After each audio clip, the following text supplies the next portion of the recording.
তা না খালি হিংসা করিস।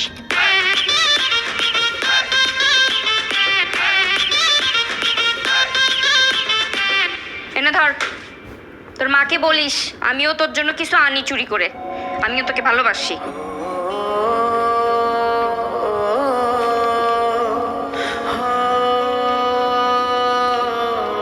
আপু, তোর সাথে না আমার একটা কথা ছিল, আমাকে একটা হেল্প করবি? কি হোক?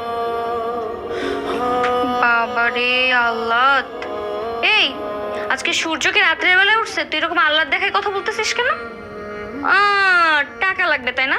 1 টাকাও দিতে পারবো না তোরে, টাকা নেই আমার কাছে। না না আপু, আমার কোনো টাকা পয়সা লাগবে না, তুই আমার এই অ্যাপ্লিকেশনে সিগনেচার করে দে।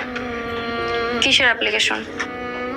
ভার্সিটিতে না অনেক ক্লাস বাঙ্ক দিয়েছি, ফ্যাকাল্টিকে অনেক রিকোয়েস্ট করলাম অ্যাটেন্ডেন্সে মার্ক দেবে না, এখানে লেখা আছে আমি অসুস্থ, তুই যদি সিগনেচার করে দিস না তাহলে কাজটা হয়ে যাবে।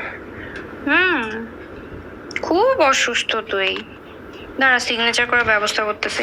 বাবা, মা, আরে এইদিকে আসো দ্রুত। আমাকে ডাকছিস কেন? দেখে যাও তোমাদের গুণদের ছেলে কি করছে, তাড়াতাড়ি আসো। এই তুই এখনো ইরাকে ব্যক্ত করছিস? না বাবা, তোমার ছেলে সুপারিশ নিয়ে আসছে আমার কাছে। কিসের সুপারিশ? এই যে তোমার ছেলে অসুস্থ, ক্লাস বাঙ্ক দিয়েছে, এখন অ্যাপ্লিকেশন নিয়ে আসছে এটাতে সিগনেচার করে দিতে।